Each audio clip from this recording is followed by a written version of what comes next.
ನಮಸ್ತೆ ಟಿವಿ 20 ಕನ್ನಡ ವಾಹಿನಿಗೆ ಸ್ವಾಗತ. ಉಗ್ರರ ದಾಳಿಯಲ್ಲಿ ಕೇಂದ್ರ ಸರ್ಕಾರದ ವೈಫಲ್ಯ ಖಂಡಿಸಿ ಯುವ ಕಾಂಗ್ರೆಸ್ ತಾಲೂಕು ಅಧ್ಯಕ್ಷರು ಆದ ಪ್ರೀತಂ ಕುರ್ಲಿ ಅವರ ನೇತೃತ್ವದಲ್ಲಿ ಪ್ರತಿಭಟನೆ ಮಾಡಲಾಗಿದೆ.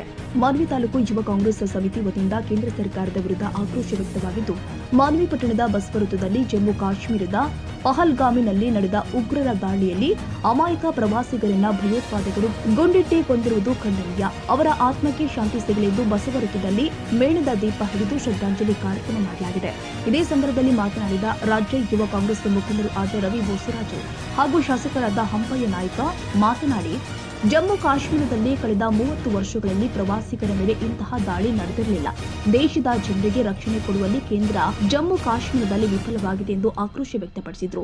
ಹಾಗೂ ಉಗ್ರರ ದಾಳಿಗೆ ಒಳಗಾದ ಪ್ರತಿಯೊಬ್ಬ ಸಂತ್ರಸ್ತರಿಗೆ ಪರಿಹಾರ ಕೊಡಬೇಕು ಅಂತ ಆಗ್ರಹ ಮಾಡಿದ್ದಾರೆ.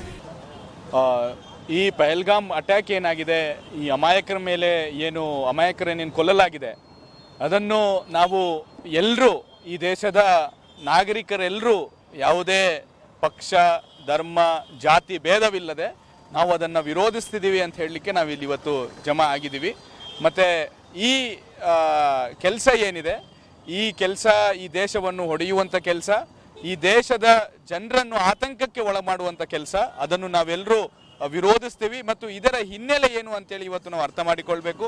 ಅಲ್ಲಿರ್ತಕ್ಕಂಥ ಪ್ರವಾಸೋದ್ಯಮವನ್ನು ಮುಗಿಸಿ ಅಲ್ಲಿರ್ತಕ್ಕಂಥ ಜನಸಾಮಾನ್ಯರು ಬೀದಿಗೆ ತಂದು ಅಲ್ಲಿರ್ತಕ್ಕಂಥ ಜನಸಾಮಾನ್ಯರ ಬದುಕನ್ನು ಹಾಳು ಮಾಡಲಿಕ್ಕೆ ಈ ಕೆಲಸವನ್ನು ಮಾಡಲಾಗಿದೆ. ಇಲ್ಲಿರ್ತಕ್ಕಂಥ ಈಗ ಕಾಶ್ಮೀರಲ್ಲಿರ್ತಕ್ಕಂಥ ಬಹಳಷ್ಟು ಯುವಕರು ಬೀದಿಗೆ ಬಂದು ಇದ್ರ ಬಗ್ಗೆ ಹೇಳ್ಕೊಂಡಿದ್ದಾರೆ.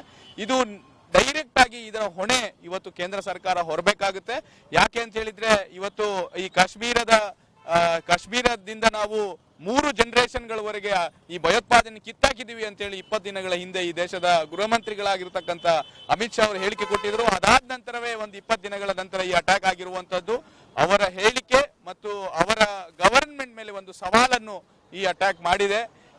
ಅದನ್ನು ಇವತ್ತು ಅರ್ಥ ಮಾಡಿಕೊಳ್ಬೇಕು. ಇದನ್ನು ಒಂದು ದೇಶದ ಮೇಲೆ ಆಗಿರ್ತಕ್ಕಂಥ ಅನ್ಯಾಯ ಅಂತಾನೆ ಸರ್ಕಾರ ಇದನ್ನು ಎದುರಿಸಬೇಕು. ಹೊರತಾಗಿ ಇದನ್ನು ಧರ್ಮಗಳ ಮಧ್ಯೆ, ಜಾತಿಗಳ ಮಧ್ಯೆ ಒಡಕು ಬಿರುಕು ಉಂಟು ಮಾಡಲಿಕ್ಕೆ ಇದನ್ನು ಬಳಸಬಾರದು.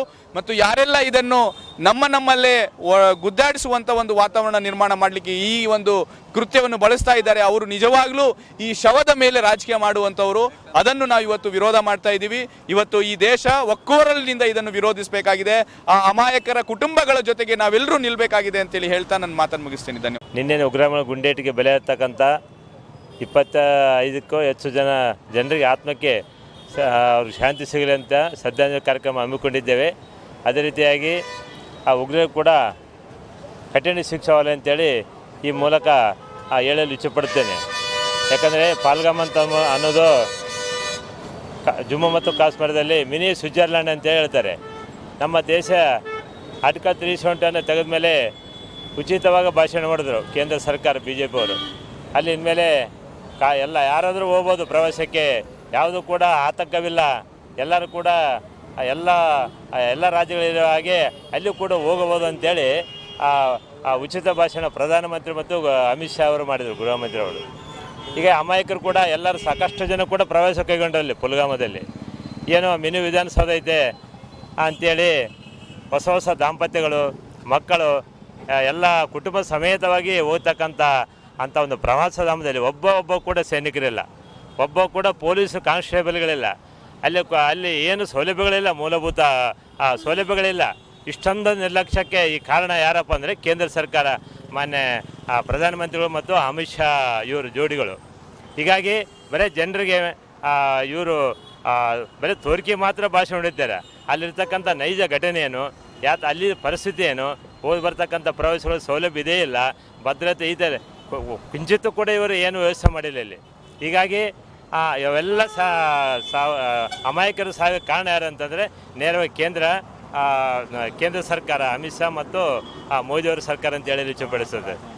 ಅವರು ಈ ದಿನ 25-26 ಜನಕ್ಕಂಥ ಅಮಾಯಕರನ್ನು ಇವತ್ತು ಉಗ್ರರು ಕೊಂದಿದ್ದಕ್ಕೆ ನೇರ ಹೊಣೆ ಯಾರಂದರೆ ಮಾನ್ಯ ಪ್ರಧಾನಮಂತ್ರಿಗಳು, ಗೃಹ ಮಂತ್ರಿ ಅಮಿತ್ ಶಾ ಇವರು ಕೂಡಲೇ ರಾಜೀನಾಮೆ ಕೊಡಬೇಕು ಇದನ್ನು. ಮತ್ತು ಅಲ್ಲಿ ಮೃತಪಟ್ಟಂಥ ಅಮಾಯಕ ಕುಟುಂಬಗಳಿಗೆ ಅವ್ರಿಗೆ ಪರಿಹಾರನೂ ಕೊಡಬೇಕು. ಅವ್ರ ಕುಟುಂಬಕ್ಕೂ ಕೂಡ ಸರ್ಕಾರ ನೌಕರು ಕೂಡ ಇಮಿಡಿಯೇಟ್ಲಾಗಿ ಅಲ್ಲೇ ಘೋಷಣೆ ಮಾಡಬೇಕಂತೇಳಿ ಈ ಸಂದರ್ಭದಲ್ಲಿ ಹೇಳಿ ಇಚ್ಛೆಪಡಿಸ್ತೇನೆ.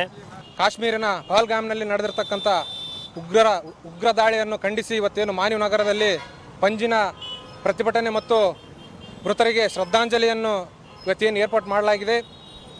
ಮೊದಲನೇದಾಗಿ ಇವತ್ತೇನು ಪಹಲ್ಗಾಮ್ನಲ್ಲಿ 25ಕ್ಕೂ ಹೆಚ್ಚು ಅಮಾಯಕ ಜನರು ಇವತ್ತೇನು ಉಗ್ರರ ದಾಳಿಯಿಂದ ಮೃತಪಟ್ಟಿದ್ದಾರೆ. ಮೊದಲನೇದಾಗಿ ಅವರಿಗೆಲ್ಲ ಅವರ ಆತ್ಮಕ್ಕೆ ಶಾಂತಿ ಕೋರುತ್ತಾ ಮತ್ತು ಅವರ ಕುಟುಂಬಕ್ಕೆ ಆ ಭಗವಂತ ದುಃಖ ಭರಿಸುವಂಥ ಶಕ್ತಿ ನೀಡಲಿ ಅಂತ ಮೊದಲನೇದಾಗಿ ಕೇಳ್ಕೊಳ್ತೀನಿ. ಅದ್ರ ಜೊತೆಗೆ ಇವತ್ತೇನು ಉಗ್ರರು ದಾಳಿ ಮಾಡಿದ್ದಾರೆ ಆ ದಾಳಿಯನ್ನು ಯಾರಾದರೂ ನೇರ ಹೊಣೆ ಹಾಕ್ತಾರಂತಂದರೆ ಇವತ್ತು BJP ಸರ್ಕಾರನೇ ಅಂತ ಹೇಳಕ್ಕೆ ಇಷ್ಟಪಡ್ತೀನಿ. ಆ ನಿಟ್ಟಿನಲ್ಲಿ ಮೊದಲನೇದಾಗಿ ಅವ್ರಿಗೆ ಆಗ್ರಹಿಸಿದೇನಂತಂದರೆ ಆದಷ್ಟು ಬೇಗ ಇವತ್ತೇನು ನಾಲಾಯಕ ಅವಿವೇಕಿ ಉಗ್ರರು ಏನಿದಾರ ಅವ್ರನ್ನ ಎಡಿಮುರಿ ಕಟ್ಟಬೇಕಂತ ಅವ್ರನ್ನಲ್ಲಿ ಮೊದಲನೇದಾಗಿ ಆಗ್ರಹ ಮಾಡ್ತೇನೆ. ಅದ್ರ ಜೊತೆಗೆ ಇವತ್ತೇನು BJP ಸರ್ಕಾರಕ್ಕೆ ಇವತ್ತು ಆಗ್ರಹ ಮಾಡ್ತೀನಿ, ಒಂದು ವಿಷಯ ಹೇಳೋಕ್ಕೆ ಇಷ್ಟಪಡ್ತೀನಿ. ಇವತ್ತೇನು ತಮಗೆಲ್ಲ ಗೊತ್ತಿದೆ, ಇವತ್ತೇನು 370 ಆರ್ಟಿಕಲ್ ರದ್ದಾಗಿದೆ. ಈ ರದ್ದಾಗಿರೋ ಸಂದರ್ಭದಲ್ಲಿ ಆ ಜಮ್ಮು ಕಾಶ್ಮೀರ ಪ್ರದೇಶ ಏನು ಸೂಕ್ಷ್ಮತೆಯನ್ನು ನೀವು ಅರ್ತಿಲ್ಲ ಅಂತ ಅನಿಸ್ತದೆ.